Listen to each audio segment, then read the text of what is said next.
So shots, let's talk about shots now. We talked about last class, before that we talked about the different types of shots: close up, medium shot, extreme close up, wide shot, and they all have psychological things going on with them that help, affect us. But there's some other stuff here we want to consider, that these shots have these characteristics can help motivate the story or the emotional state of the characters. And that's what's important about film cinematography. The job of cinematography is to help motivate the story. That's what it's supposed to be doing. A really good filmmaking, good cinematography is invisible. We forget about it. We don't notice it because we get so caught up in the story. If you get pulled back and you're like, wow, look how amazing these camera angles are, then what are you doing? You're not getting sucked into the story. You're just stepping back and looking at cool shots. So in my head, that means that maybe the director and the DP aren't doing their job because you're getting caught up in it. Same thing with editing. You're like, wow, man, look how cool this editing is. But if you're paying attention to the editing, then you're not following the story. That means something's not right. So our job is to, as camera department, as DP and director, is to figure out what's the best shots to use that help motivate the story or the emotional state of the character. You really want to think about the camera as not the priority in filmmaking, but the support in filmmaking. It's all about what's in front of the camera, not what the camera's doing. And so everything the camera does needs to support what's happening in front of it, whether that's motivating story by showing me something that helps clue the audience and what's going to happen, or helping me enhance the emotional state of my characters. So how do I do that? Well, camera angles, first of all. I'm going to, we talked about this, determine both audience viewpoint and area covering and shot. So here's how it works. So this is kind of my workflow. Camera angle is super important. And again, when we talk about camera angle, we're talking about viewpoint. That means point of view, but also how much am I showing? Do I need to show everything, or I just need to show a tiny piece of what's going on? What's the answer? It all depends on the scene. These are questions that I'm going to ask myself every time I'm working in a scene and setting it up.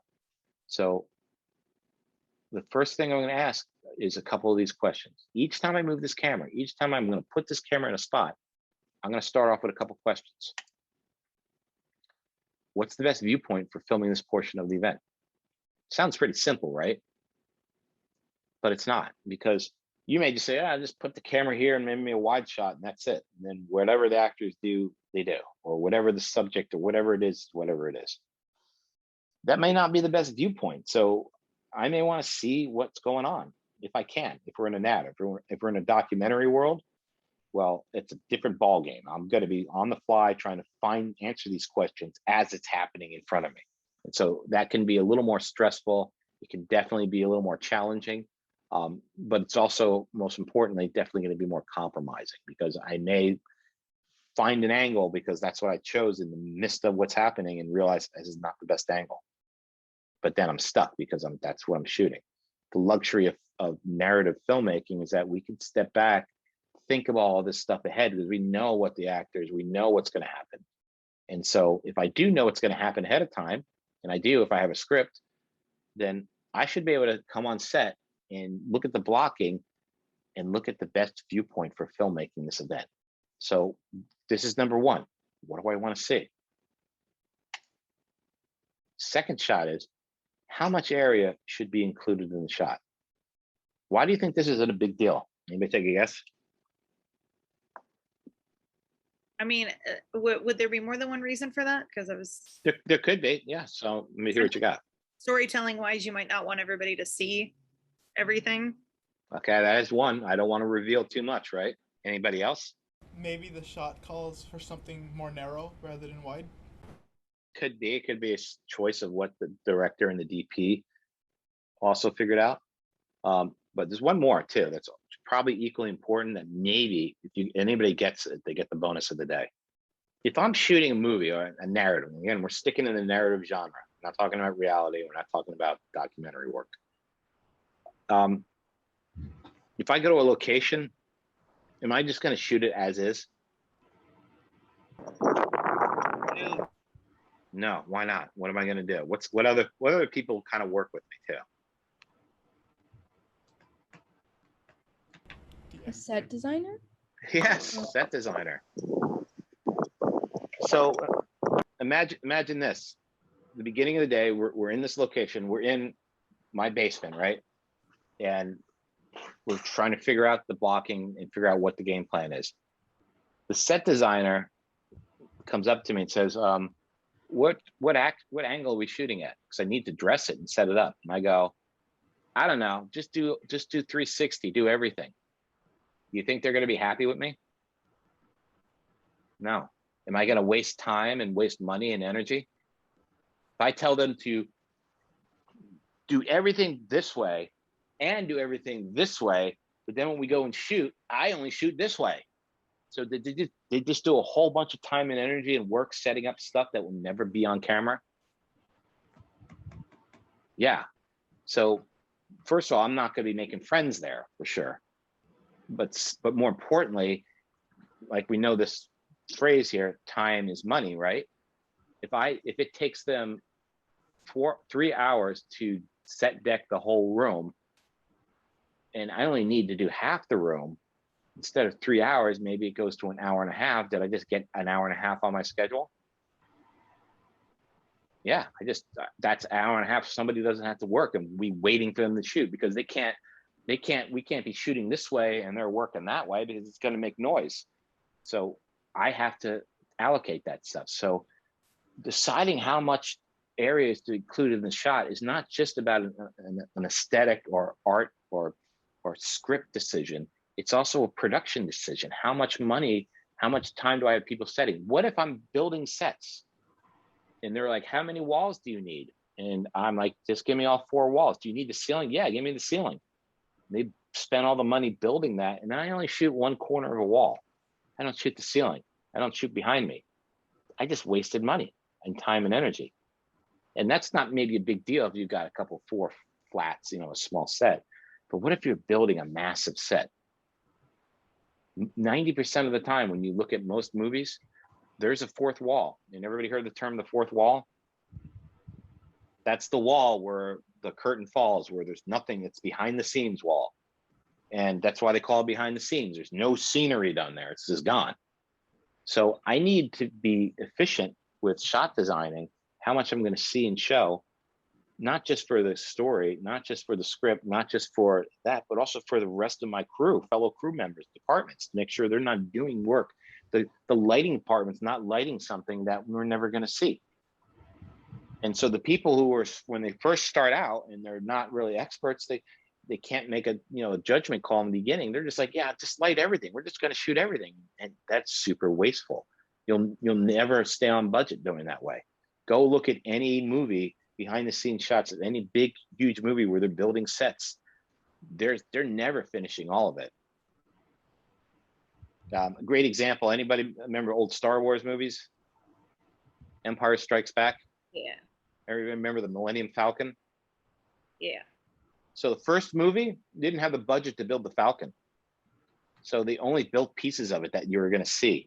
And just basically, if you're shooting this way, you had a side of the Falcon with a landing gear and maybe that control room they sat in, or space whatever capsule.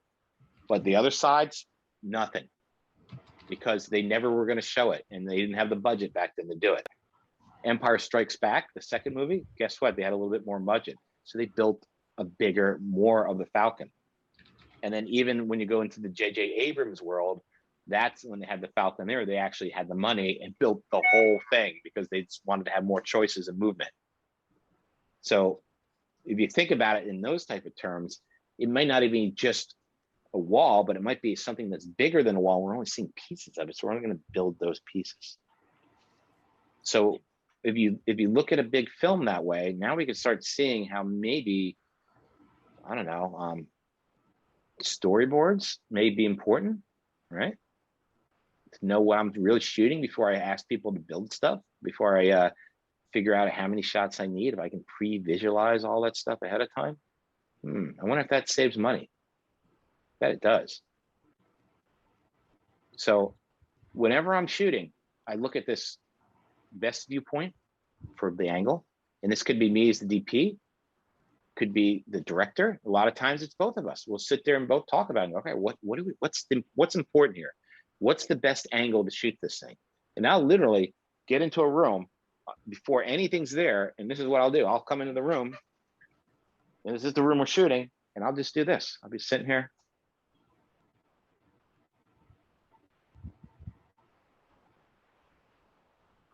Might get down a little bit low, look around, take a couple notes. Okay, I think, you know, I think this, if I get the camera right back here and get down like that, that might be a cool shot. Okay, yeah, I think this is one of the angles. So if I'm shooting in there and maybe the art department, set direct designer comes over and goes, so you're thinking about going this way into the corner? Yeah, I think this corner is where I want to shoot here. So they're like, well, what about over here? No, I'm not going to look that way. So what are you going to do, a reverse? Yeah, I think I'll do a reverse. So if I do a reverse, I'm going to go this way. And then if I probably come over the reverse, I'm going to be right on the side next to you. Over here, I'm going to look back by where all those keyboards are. So then we'll have a conversation. Okay, so right now I only have to worry about here and here. And I'm like, yeah, what about over here? I don't think so. Maybe I'll actually move over a little bit this way. So I'm going to say the fourth wall is over here. We're never going to see this area. So definitely this way, possibly that way. And I got to double check with the director to confirm that. All right, well, at least now I got a game plan. I know this is the area I can stage and be safe. Okay, yeah, let's agree. We're all agreed. Good, let's move on. So a simple conversation, and no, I'm not crazy, and I do not talk to myself outside of class.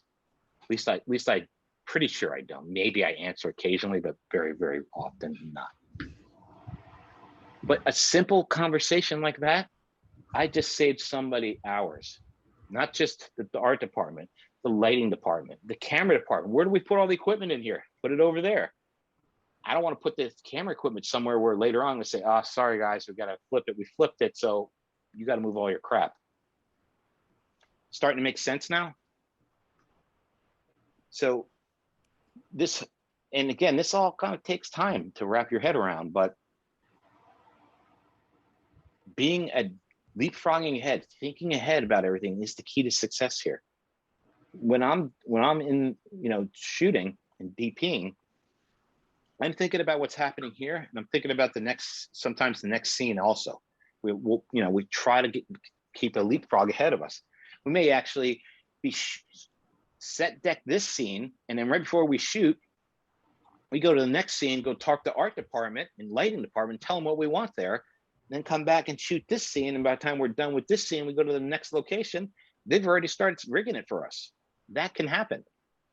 On Ice Cold Blood, we move so fast that we basically, the morning we get into the location, we go through the whole script that we're shooting that day, all the scenes, and block it out as much as we can and figure out the lighting and figure out the art department. And then everybody's working in parallel. And that's the only way we can get that schedule done. If we just try to make the decisions right after we're done with the first one, never going to make the day. So camera angle, super important. What's the most important view angle? What works for the shot? What's the best viewpoint? How much do I need to see? And then relaying that information to everybody else in the other departments. But you'd be surprised how many people don't do this. How many people just wing it? And can you get away with winging it? Yeah. Have I done wing it? Sure. Sure, I do. Sometimes, we get caught in a scenario and we're like, all right, we're winging it. We're on auto, man. We're just going to make it happen. That happens, and yeah, it could be successful, but it's not a game plan for long-term goals.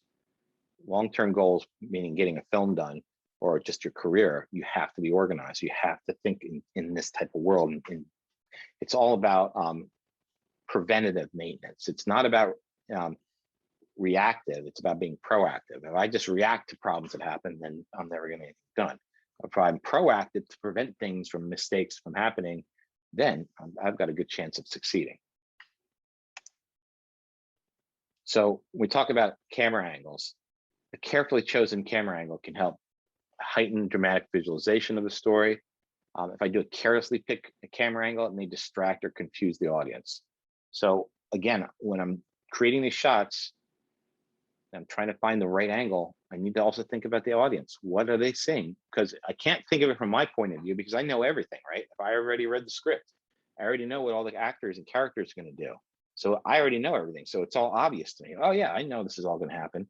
So when I'm trying to figure all this out, like what angles to use, I need to think from the audience's point of view. I need to think from what they don't know or what I want to show them and how much information I want to review. So whether it's a super wide showing the whole room, or do I start off on a close-up because I don't want to show the audience where we're at yet, I want to reveal that later, I need to think about it from their point. If I pick a lame, carelessly picked angle, it could be confusing. And we've all seen that. I can talk specifically when we look at student work when they're first starting out, a lot of their shots are, all over the place. When I first started teaching this class, we didn't go super deep into camera blocking and framing and thinking about these things. And I'd get a lot of stuff from the first assignment project that looked like, security footage. Like someone just put a camera shot locked off there and there was nothing going on. It was not interconnecting or anything. And there was no emotional connection, or even worse, it was confusing. And I'm like, I'm not sure what's going on here. I'm lost. And so that's the worst thing in the world. You don't want your audience to get lost or distracted or confused unless you intend that as part of it. If you're ever trying to confuse them and trick them into something, that's one thing. But if you're trying to do a simple coverage and somehow it comes across totally confusing in the edit, then you did your job wrong. So it's really important. I'll spend quite a bit of time thinking about where my camera angles go, or I will as much time as I can get. And then sometimes I may improvise and change them when I realize I found something better. But I'm always striving to find the best angle to tell the story. So these concepts here. What's the best viewpoint? How much should I shoot? How carefully do I choose the shot? All ties into doing this job properly. So the other cool thing about this is that the magic of filmmaking and camera angles is that the audience can be positioned anywhere, instantaneously changing view from any angle. And it's super powerful. And it's one of the few, I'm trying to think of another art form that has this capability. So if we think about, for example, anybody here ever gone and see a play or gone to a concert? Yeah. What's your point of view from that? Depends on where I'm sitting. How many point of view do you have? Like how many options? Yeah. Oh, a million different options. Well, after you buy your seat, right? How many options do you have? Then I have just wherever I bought my ticket. Yeah. Right. So let's say we're looking at a play and we happen to be lucky and have like front row seats. We have a pretty good point of view on everything, the action, right? But what happens if I get nosebleeder seats and I'm up in the balcony and I need a pair of binoculars to see everything? That's all I get, right? In movies, I can have all of that, right? I can magically transport someone from one point of view to the other. And that's what we do. And I can do that either by moving the camera, which we've kind of talked about a little bit in that first discussion, or I can do it in editing, right? So in editing, if you guys are the camera and you're the audience, I could be on a wide shot like this, right? Seeing the room, and then magically move the camera and cut in editing to a shot like this and just instantly change the point of view of the audience. And that's the magic to me of filmmaking, which separates it from everything else, separates it from radio, from theater, everything. I can whisk you around. And if you think about some of these amazing shots people do, imagine we have a drone, suddenly one scene we're on the edge of a mountain, close up talking, we back up to show the mountain a little bit. Next thing you know, the camera is close up and just pulls off to this huge wide shot revealing the massive mountain. Those are perspectives that we don't normally get in our day-to-day lives, right? We spend most of our life locked in one point of view, and as we move our body, we change our point of view. Movies have this magical ability to instantly transport us to all these cuts, creating different points of view, and we can see the same event from different angles, and it's compelling. It's magical. That's the only way I can describe it, right? And that's what's amazing about it, and that's what the power of filmmaking is, and that's where as a great director and a DP, you start to realize that ability to move the audience wherever I want them, to show them whatever I want from wherever I want, but do it in a way that makes sense or is creative or helps push the story along or reveals something or helps support the emotion of the character. It sounds like a lot of philosophical mumbo jumbo, right? I mean, it makes sense. But I don't think a lot of people think this way. I just think they get caught up in the camera world, not really think about the audience. So almost every successful filmmaker, the great filmmakers, you ask them all, go pick your favorite director or filmmaker, they'll probably tell you the same thing. It's all about the audience. I want to put the audience in this position. I want to show the audience a point of view that they've never seen. I just watched Apollo 13 with my kid, a week ago. And so, and I thought about that. It was a pretty good movie. Like, how often do you get the point of view of being on a space capsule, stranded or, between the Earth and the Moon, and how Ron Howard pulled that off pretty amazingly, might I say. But I thought about it, like, wow, he put this point of view that only a handful of people on the planet have actually experienced. Yet by making this movie about it, I brought millions of people into this world and showed them this experience.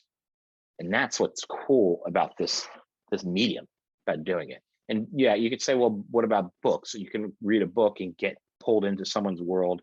You can also get more intricate, more information in a book. And I love books, and books are definitely another great medium.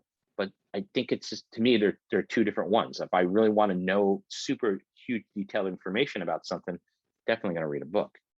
But if I also like to watch the movies that are made from the books, because I want to get that perspective, that point of view, not just inside my head, but I think we like seeing this stuff on the big screen, the sound involving us, bringing us into these worlds that we normally wouldn't exist, or not exist, normally wouldn't get the opportunity to see. I'm going to move on now. I'm feeling like I'm on a soapbox right now. Okay, so we talked about shots of characters to help motivate story or emotion. We're still there. So let's talk a little bit about these things called objective and subjective. So most shots can either be one of a few. They could be objective, which means the camera films from a sideline viewpoint. The audience views through the eyes of an unseen observer. This is sometimes known as the audience point of view. If a player looks into the lens, then it must be retaken to maintain the objective angle. If somebody looks into the lens and makes eye contact with us, then we've basically broken the line and we've broken the wall. And so if we're shooting from an objective point of view, that means that shot takes no good. We got to redo it. And it happens a lot. So even if they're not intentional, sometimes they glance at it, it suddenly becomes, all right, well, yeah, they ping the lens, let's redo it. Happens all the time, right? And it just feels weird because, like, if you think about movies, right, normally the actors aren't doing this, right? Talking to you like I am right now. They're usually talking off to the side to another actor, and we're on the sidelines looking at it. This is known as an objective point of view. So most motion picture scenes are filmed from this objective camera angles. That's how most of your scenes are shot. There are exceptions, right? There are signs when you get, point of view shots, or, there's certain, movies and TV shows where the characters turn to the camera and address it directly, right? And they break the wall. It's called breaking the wall. And it's kind of jarring, right? We're like, well, okay, they're coming to us. It breaks the illusion. So most films stick to this objective world.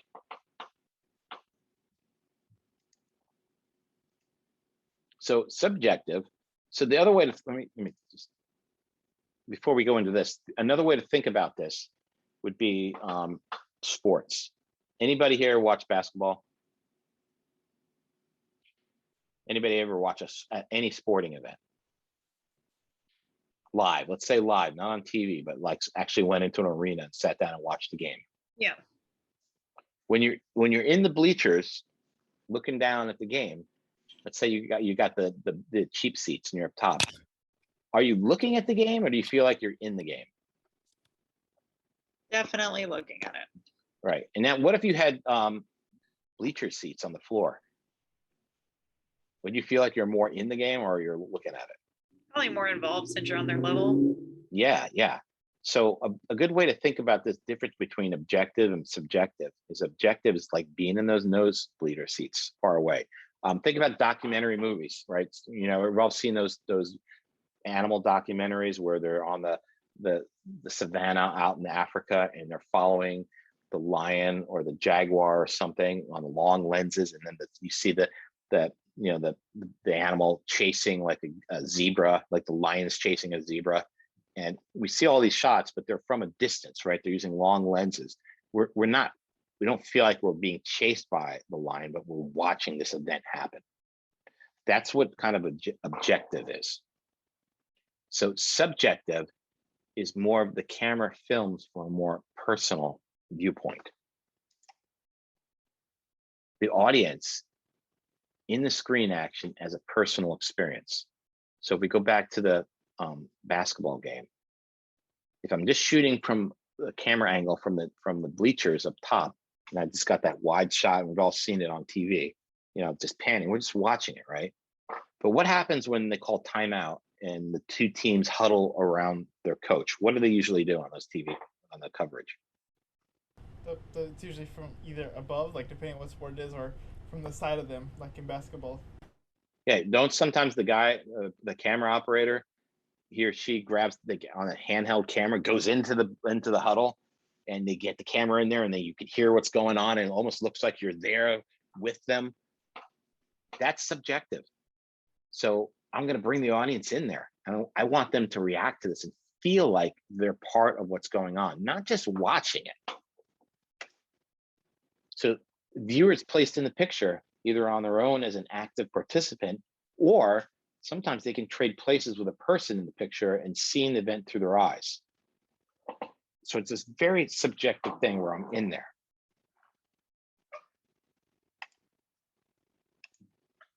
Another one, so in subjective is very cool, but sometimes it can be fatiguing. So you don't want to shoot your whole movie from a subjective point of view, because it can be fatiguing to the audience. Think about some movies like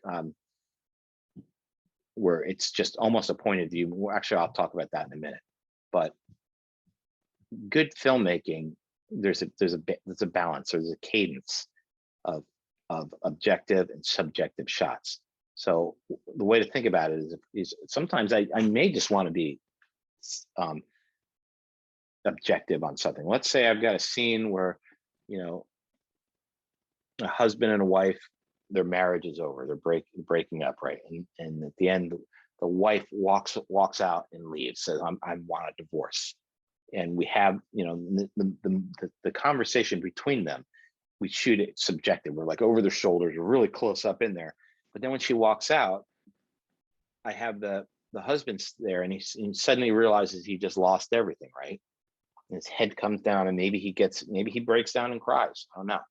But I could keep it subjective and take the camera, keep it right on him, keep him right in there, make it feel like we're right there with him. But what if I instead choose to go take the camera further away and either use a longer lens, or even better, maybe use a wide lens and show him just distant and far away from us in more of an objective point of view?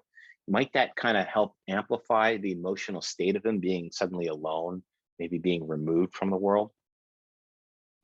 So you can kind of see here where this idea of subjective and objective shots can really help either enhance or change your character's emotions.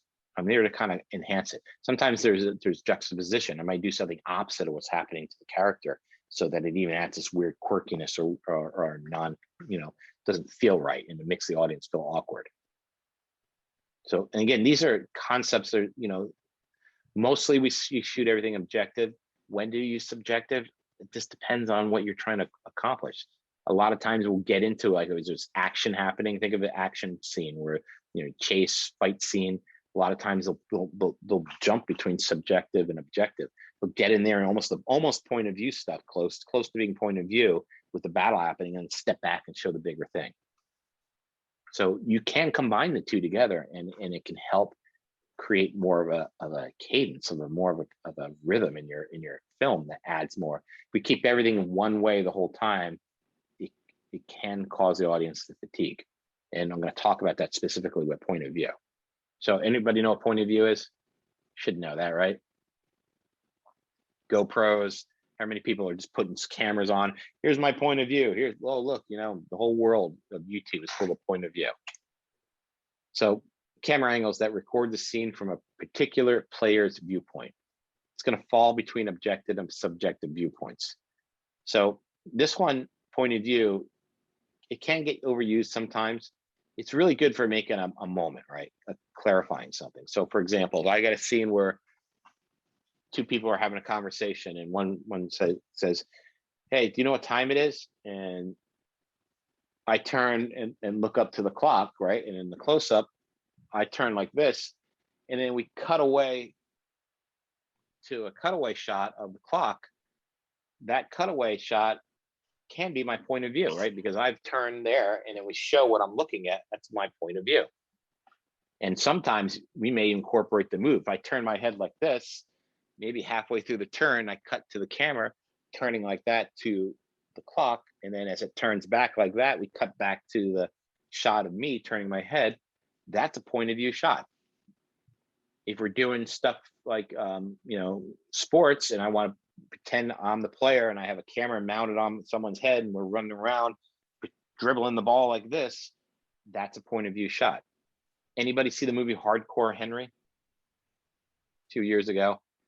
They basically made a whole movie with point of view only. A first person point of view. Exactly.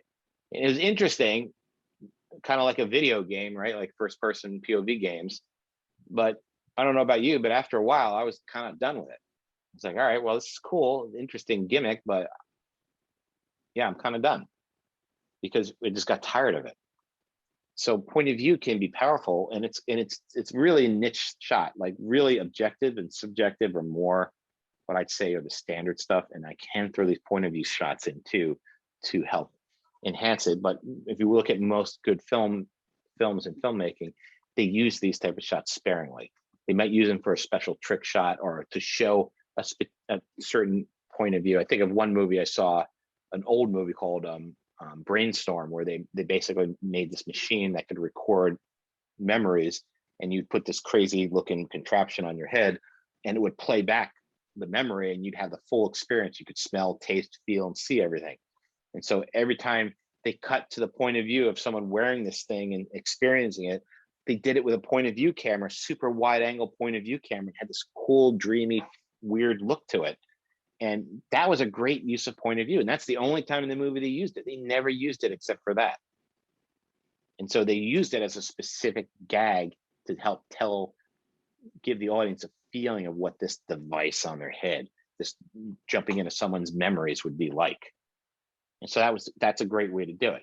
But the rest of it, mostly objective, mostly subjective. Any questions so far?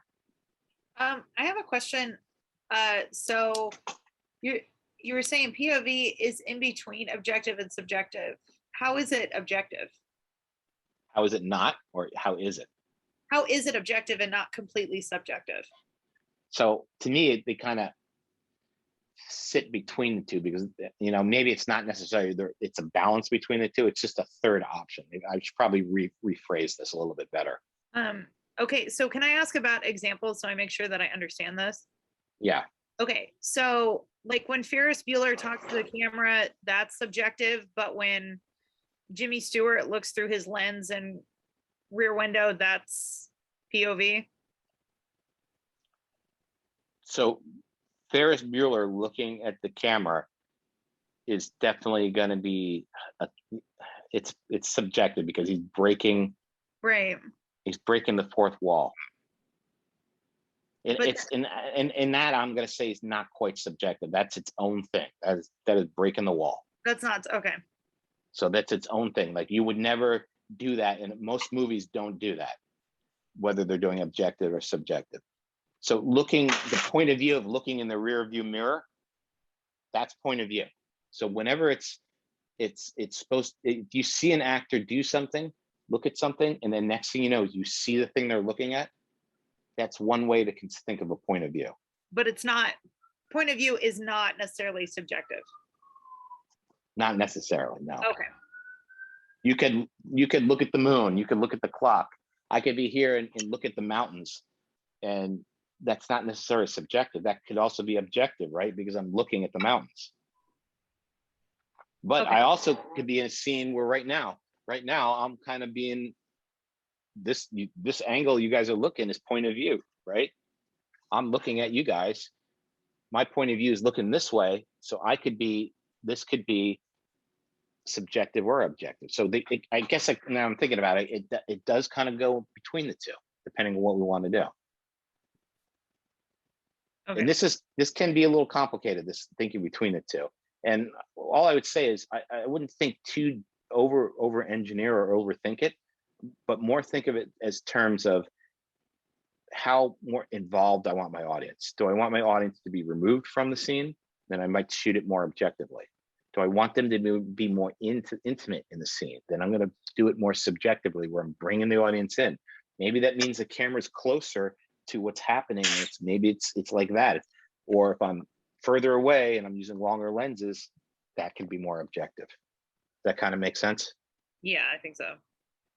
And these both have a psychological effect on our audience. So that's why it's important to kind of keep the thing. Some movies, if you think about action scenes, a lot of times they'll do these subjective sequences or shot setups in there where you're in the car with them. You see the point of view of the car, you cut back to them, and then and you cut back and look over, he looks in the rear view mirror, and you look back and see the car chasing the other car. Then we cut to the super wide shot of just the chase happening in the distance.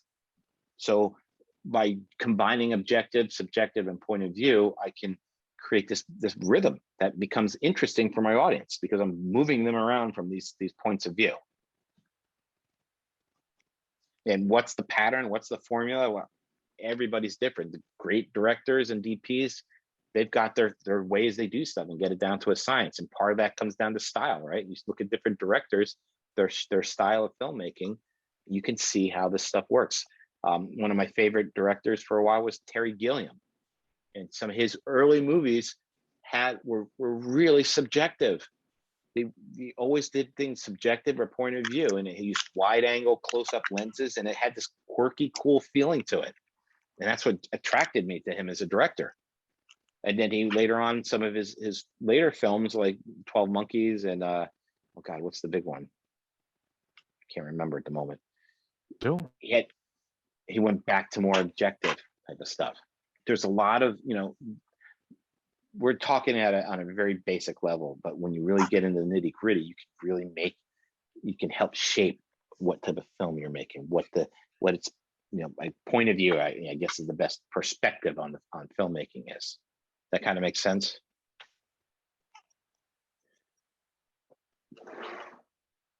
So for us, we just want to think about, okay, when do I want the camera in? When do I want to make it intimate? When do I want to remove the camera and make it not as intimate? And then when do I want to show a point of view of one of my characters? And what's the balance between all these? That's what you got to figure out yourself as a filmmaker. Okay, so we did talk about shot sizing before, but we'll talk a little bit more about it now. How much time we got? Oh, we're doing good. So when choosing the type of shot to capture for your scene, there are a few different types to consider, right? These all include the establishing shot, the wide shot, the medium shot, all this stuff, kind of what we went over before. How much coverage is needed is totally dependent on the scene you're hoping to capture. So these are going to be the building blocks of my scenes. Can I shoot a scene in one shot? Sure can. I better make it interesting, right? I better move the camera, or I better move the talent around in the shot if I'm going to do a one take wonder.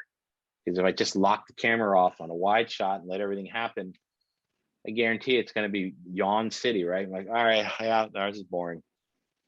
So blocking is going to be important about that. And again, we'll talk about that in a little bit. Data. But what do we want to, how many shots do I need? How many wide shots do I need? How many medium shots? How many extreme close-ups do I need? It's a hard thing to put a number on without really because each scene is going to have its own requirements. Some scenes, 1 shot. Some scenes, fight sequence, 20 shots. How fast am I pacing my editing? All these things need to come into consideration. Am I going to have a long, slow edit where the shots roll out and play on their own? Okay, well then I'm not going to need as many shots, but I'm going to have more complicated shots because more things are going to happen in the shots. Am I having a fast-paced edit where the edit happens every 30 seconds or even less, 10 seconds, 5 seconds? Well, I better have enough shots to keep that pace going within the scene. So shot selection, what sizes I use, a lot of times depends on how we think we're going to edit this. And so when you start thinking about making your movie, you need to think about the edit also before it even happens. You can't just say, well, I'm just going to shoot all this stuff and then get it into the editor and figure it out. All right, yeah, that'll probably work, but not that great. I need to be able to think about what's the type of edit. Is each scene going to have the same pacing and cadence, or am I going to speed it up in certain scenes and then slow it down in other scenes? If I slow it down, all right, well, I'm going to need longer takes. If I'm speeding it up, I don't need long takes. I need more shorter takes of shots. So these are things you have to think about even in the beginning before you even get near editing, when you start shooting.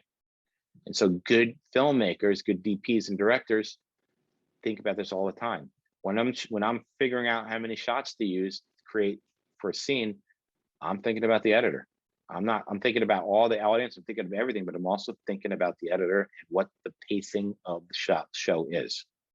So if I know, for example, that, on ice cold stuff that I've been shooting, some scenes we only need 3 shots. Other scenes we need about 10 shots. If it's a big murder scene, I need a lot of shots to cover that. So guess what that means? That means my scheduling, we're going to allocate more time for those big scenes where we're going to have a murder, because we know we need more shots for that scene. And I can't do it all in 20 minutes. So I'm going to have to spend an hour and a half there shooting. So that's all thought of ahead of time. So this all comes into, scene coverage, shot sizing. How many shots am I going to need new? How much coverage do I need? So, how much coverage is needed is totally dependent on the scene you're hoping to capture. Scenes sometimes can be oneers, right? Like I just talked about, 1 fluid shot, other times 100 setups. Depends on what you're trying to accomplish. Okay, here's another little quick, frame height thing. So kind of the same thing that I showed you guys before. Here's all my different shots, that you can think about. So let's talk about these for a second. So remember, establishing shots, that's the environment. This is where we're going to show the environment, right? Action, where the action is going to take place. It's going to put the context of the place for the audience. Those wide shots, well, that's when we're going to use when we're covering a scene. So when I start with the establishing, I'm going to establish the location. I'm almost always going to shoot a wide shot. It's going to cover the whole scene.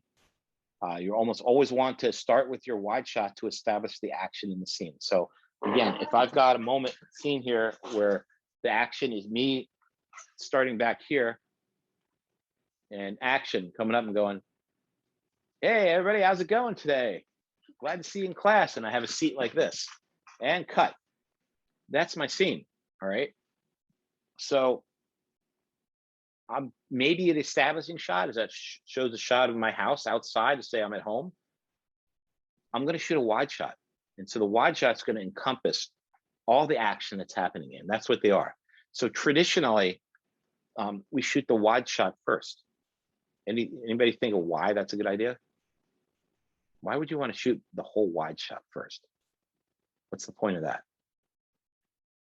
Is it to encompass the environment and to set up what's coming next? Yeah, but why can't I shoot the close-ups first? What does it matter what order I shoot in? I mean, you can do a close-up first. That's a choice. Right, but I'm going to say it's better to shoot the wide first. And traditionally in Hollywood, they shoot the wide first. So the reason why, there's a couple things. So the first thing I'm going to say is that even your actors, they go through blocking, they maybe rehearse and they're ready to go. 9 times out of 10, the first take is not going to be the best take, right? So if I shoot a wide shot first, the actors are going to know that, oh, we're on the wide shot, okay? We're never always going to stay on the wide shot. They're going to cut the close-ups or medium shots or something like that. So that takes a little bit of the stress off of them at first. Second thing is, it's kind of like a practice run, because most times you're never going to live on the wide shot. So that's the shot you want to do first to get all the bugs out of the system, whether it's performance by the actors or it's camera movement, focusing and all that stuff. We're going to kind of run through it all. It also allows me one more pass to take a look at the action and seeing what's going on. So even if I know that I'm not going to use the whole shot, I'm going to shoot the whole scene in a wide first. And maybe I'll do one pass, maybe I'll do 2 passes. It all depends. But I'm not going to be caught up in it. I'm not going to be like, oh, well, I got to get this wide shot done until it's perfect, because I don't care, because it's never going to stay there, right? Think about every movie you watch. Do they stay on the wide shot all the time? Usually not. There's always exceptions to the rule. There's always certain scenes where maybe they shoot the scene wide, and that is it. But 9 times out of 10, they're going to cut to it. So what I'm going to do is I'm going to shoot the wide first. And again, we're talking about single camera coverage. If I've got 3 cameras and do multi-camera coverage, well, I can get away with 3 angles at once. And we'll talk about why that's not necessarily the best idea. But wide first. If you stick to this, you're going to get the better performances, because if you start on your wides, and so typically the way it used to be, you'd start on a wide shot, then go to your medium shots, and then go to your close-ups. So that means if you're doing it right, and everyone's not making mistakes, and we're not exhausting everybody, wide shot action coverage is going to be okay. You get to the medium shots, all right, everybody's getting in the groove. I get to the close-ups, and that's where the money shots are, right? The emotional moments in the actors' scenes. Now they've gone through like 3 passes of the scene. They should be pretty dialed in for their emotions and what they want to do. So by the time I get to that close-up scene, man, I'm going to get some money there. If I start on the close-ups instead of the wides, my actors may not be warmed up. My camera department may not be ready, properly warmed up. But by putting those priority shots towards the end, I can do it. And that doesn't mean that happens all the time. It just means that's the game plan. Sometimes you're going to do reversals. You're going to shoot one angle out. So I'll start on the wide shot, then shoot a medium and a close-up, then flip it and do the medium and the close-up. But if I start on the wide first, it's a great place for everybody to get going on. So wide shot here is a good place to start. So think of this thing as the master shot. When you're moving into coverage, you always want to make sure you follow the action that was captured in the wide shot. So the other thing it's good for is if I see the wide, I could see all the action of the performers and know if I see like 2 passes of the wide, then I know like when people should be picking up a drink. Like if I'm having a conversation, I'm like, hey, everybody, how's it going today? And I reach for this, take a sip. I got a lot of stuff to talk about today, so let's just get to it, right? Now I know I took a sip, right? So we get into the close-up, and then I'm like, I sit down and I'm like, hey, everybody, how's it going? Let's get to it. I know now I made a continuity error because it's not going to match the other shot. And what if I want to cut between those two? And it's not one shot, I'm going to be like this. Next shot, I'm going to magically have a cup in my hand. So by seeing everything, it also helps me to match action to one shot. So it's another good reason why to kind of start off with a wide shot. The other thing about these master shots, and now this is where we get into a point of when you're starting out, or if you're not fully blocked out your scenes, or you don't have storyboards completely written for everything, these master shots can become your safeties. They're known as safeties. So if I shoot a master of a whole scene, it's considered a safety shot that I can fall back on if other shots don't fit in the edit. So if I have continuity problems, if I've got where I move the glass at the wrong place, I can always cut back to the wide shot if I have to. It's not the best way to work, grant you, but it is considered a safety. And specifically, if you're not 100% solid on your storyboards, or or your coverage, you can always do this. When we do documentary work, we try to do these masters and multiple angles at the same time to create these safeties to jump back. Another form of a safety would be cutaway shots and insert shots, but we'll talk about that in a little bit. So master shot you want to start with first. It's just the best, to me, it's the best place to start. Okay, medium shots. You know, we've talked about that before. Waist up. Medium shots are going to bring the audience in. It's going to bring them closer to further inform them about the actions and the emotions of the scene. Most notably, these medium shots are going to show us the subject's gestures and body language. So if my wide shot covers from end to end and everything, medium shot should be something, you know, could be a cowboy, could be something, just going to be a little bit closer so that I could see everything. Am I going to use every one of these shots? Maybe, maybe not, but I'm going to get as much as I can get in the time because I want to give the editor options. If I just shoot everything in one shot, yeah, that works great, but I better make sure that everything works in that one shot. If it doesn't, I just made my editor's life miserable because if the shot doesn't work, they have to find a way to cut it or get around it, and that's going to be a problem.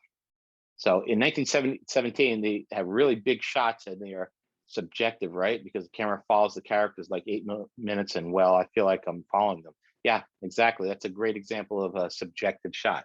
Tracking shots, anything where I'm following with the actors, that's subjective. If I'm in there with them, I'm in the trenches, I'm with them. Close-ups we talked about, yeah, it's from the chest or shoulders up, brings the used to capture dialogue, show expression, and otherwise bring your audience close to the character or object on the screen. Close-ups draw attention to specific details in the scene. So usually we'll cut most scenes, we will cut to a close-up at some point. Usually dialogue, we'll get into these, you know, there's usually a pacing. Sometimes we can start and then move closer and get into that close-up for an emotional moment that maybe there's a piece of emotional dialogue that the actor is saying that we want to enhance. We're doing documentary work. A lot of times we're going to, you know, have a zoom lens, and as that moment's happening, when someone's about to reveal something, I'm going to start zooming into that close-up to really capture that emotion, because that's what we're all about. You know, you think about it when you're having a conversation with somebody. If you're having an intimate conversation with somebody about, you know, emotions or something, a lot of times you're going to get close to them and really get personal with them. And you want to think the same way with the camera. And then, of course, is the extreme close-up we talked about. This the super close-up part of a face, mouth, eye, and object. Basically, what we're doing with close-ups is taking small objects and showing great detail and making sure they are the focus point. We basically use an extreme close-up to emphasize a particular specific feature of my subject. Think about, we talked about Rosebud, right, on Citizen Kane. He dies and says Rosebud, and his mouth, it's extreme close-up, it's Rosebud. It's focusing that point. So that could be that. That could be a gun firing or pulling a gun out. That could be someone looking at their watch like that. It could be anything that you want to get that information to your audience. If it's about the watch, what if I'm sitting here having a conversation with somebody and I'm ready to leave, right? And we're sitting there like this, and I keep looking down like at my watch like this. On the wide shot, it won't register as strong. But if I'm on a medium shot and I look down and I do a close-up insert of the watch, maybe my feet are tapping on the ground as I'm anxious because I want to get going. I show an insert close-up, extreme close-up of my foot tapping. That could be another thing to help set signals to our audience. Well, this person is anxious to leave, wants to get out of here, doesn't want to be in this conversation. So that takes us to the insert shot. So insert shots are really important to get. This is one of the first things that most students fail to get when they're shooting, and makes their life miserable in the edit. Objects in a scene that we need to call attention to. You need to create extra shots just for these scenes. So shots that are not the main action, but need to be needed for the edit. So an insert shot is part of the scene. So if I'm sitting here with you guys having a conversation and I look at my watch like that, the insert of that shot, that action happened in the scene, right? You saw me look at my watch. Me creating that insert shot helps me do a cutaway. Not a cutaway. Helps me cut to the watch to show what's going on. So if I look at it this way and I shoot it this way, well, that could be a POV shot, right? My point of view looking at the watch. Again, if I'm nervous and I got my hands like this, and you cut to an extreme close-up of my sweaty hands getting nervous because I just want to get out of here, an insert shot. So the action is in the wider shots, whether it's the master or the medium shot. And when I see that action there, and if I cut to that action, or whether it's the hands, the glass holding up, that's considered an insert shot. So why do you think these would be important for editing? Why do we need them? To let them know what part is coming out, right? Like it's kind of like a mark, but it's part of the movie. Okay, could be part of the story. Anything else besides story-wise that you think these might be important for? Ooh. It'd just be kind of like extra coverage. Yeah, why would you need it? So if something didn't work out, you could go, oh, I like this shot better. We're on the right track. Insert shots are going to save your butt in the edit, because one thing that's going to happen is continuity errors, right? When you go to cut from the wide shot to the close-up, or the close-up to the medium shot, maybe my arm's in the wrong place. Maybe I'm looking slightly the wrong way. If I can cut to something else that's kind of a little bit separate from there, I can help blend that edit together. So we always shoot insert shots, even if we're not sure we're going to use them, because sometimes in the edit, if I have a problem with continuity, and we're going to talk more about continuity in a bit, I need to get out of that. I can cut to an insert shot to help me ease the edit. If I have a scene where I'm standing here, if I have a scene where I walk into the chair, and on the wide shot, I come in like this, and I grab the cup here and I sit down like this, and then I cut to the close-up shot, the medium shot of me, and the cup's here, and I grab it like this, and it's right in the middle of dialogue, and I want to cut in the dialogue. Well, where am I going to do? The cup's here, and then the cup's here, and they're going to jump between the cut. You see what I'm saying? So how can I fix that? Well, what if I shoot just an insert shot of the cup and my hand reaching for it like this, right? So now when I go to sit down, I have a shot of the cup. So I'm going to cut from the wide shot of me sitting down with the cup, and I pull it, or I can shoot the shot of the cup being grabbed and have the shot of the cup being put away. So that when I go to sit down, if I grab the cup and I sit down like this, and then when I sit down, the cup's in my hand, I can also cut to a shot of me putting it back this way and allow me to get between the two shots. And that's kind of doing it really rough talking, but that's one of the things I could do with the insert shot. So just besides emphasizing what's important, like looking at a watch, or it can help me with the edit when I make a mistake. So we try to get these insert shots. It's one of the things we always try to get. We have people have a conversation with each other, and I have one angle of me talking, and then I have another angle of someone talking. Guess what I shoot? I shoot the angle of me listening, because I can use that to help with the edit. So a lot of times when we'll shoot the alternate angles of a conversation. I will keep on this person when they talk, and I also stay on this person when they're nodding and listening, because that may be a thing I need to edit and help in the edit. So instead of just shooting the dialogue and that's it, I'm going to go through the whole scene. So a lot of times when we talk about shooting coverage, multiple pass coverage in a setup or in a scene, I'm going to shoot all the action, because not just going to edit it down on the fly in the camera, because I don't know if I'm going to need those shots to help fix the edit. So the insert shot is one of these type of shots that I can use to do that. And remember, insert's all about things that are happening in front of the camera. The cutaway is another one that's also very important too. So this is like, somebody says, what time is it?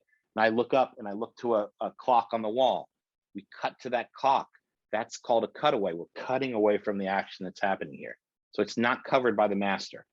Be used to show something a character is looking at off camera, the clock, that can be used to fix continuity problems. So here's another one that I can use to fix continuity. You see it all the time in movies. You watch a movie where there's a scene happening and they cut to some weird inanimate object somewhere as like a weird point of view or quirky shot. The reason they're doing that is that they're using that to fix a continuity mistake in the edit, and then they cut back. So good directors and DPs and camera people will make sure when we shoot a scene out that we have all the coverage, which means I'm going to make sure I've got the master shot. I'm going to make sure I have some medium shots. I'm probably going to make sure I have some extreme close-ups or close-up shots. I'm certainly going to make sure I get some insert shots, and I'm certainly going to make sure I get some form of a cutaway. Even if I don't use those shots, I'm still going to get them because I may need them in the edit. And what we're talking about here is what I consider like entry-level cinematography filmmaking. Just these are what's going to cover our butt. And even, you know, expert seasoned filmmakers still do this. You're like, well, what? My shot's all about one single take, one take that I'm going to shoot, and that's it. Okay, yeah, that's great. I would, even if I was doing one scene takes, I would still get some cutaways or insert shots, because what if it's something that is a mistake in that? I didn't catch it, and that's all I got.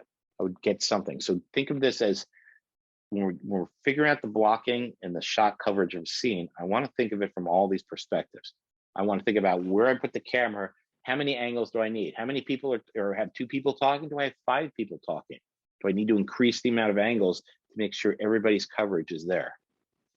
What we're really focusing on today is this idea of camera placement, camera blocking, or in camera coverage.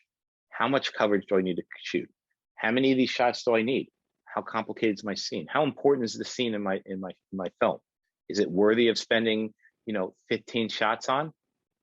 I don't know. That's up to you as the producer, the director, the filmmaker.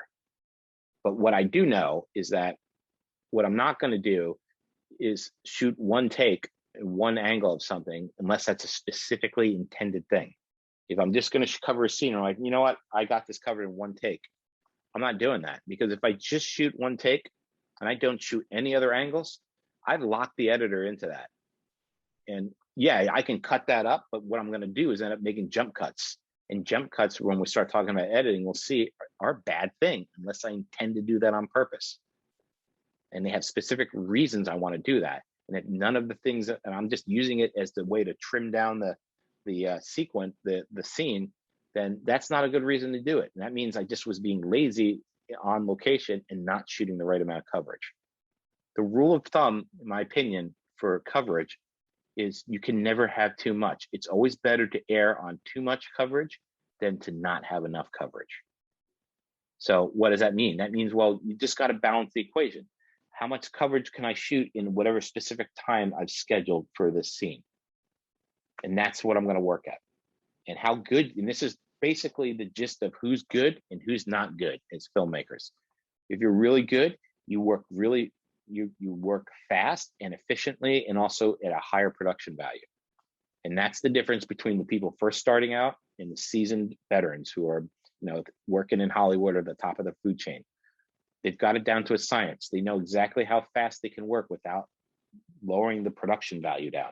I can work super fast, but if I drop the production value down too low and I'm just running and gunning and not lighting and not doing anything, my product, my film is going to look like crap.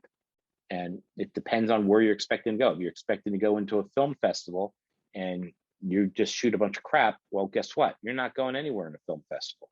If I'm shooting it for my YouTube channel, maybe I just don't care. I just want to get content out. You can shoot fast and make it a little bit crappy, and no one's really going to complain too much. Maybe you'll lose some, followers, subscribers. I don't know. I know when I work on TV shows, we all agree ahead what the production value is.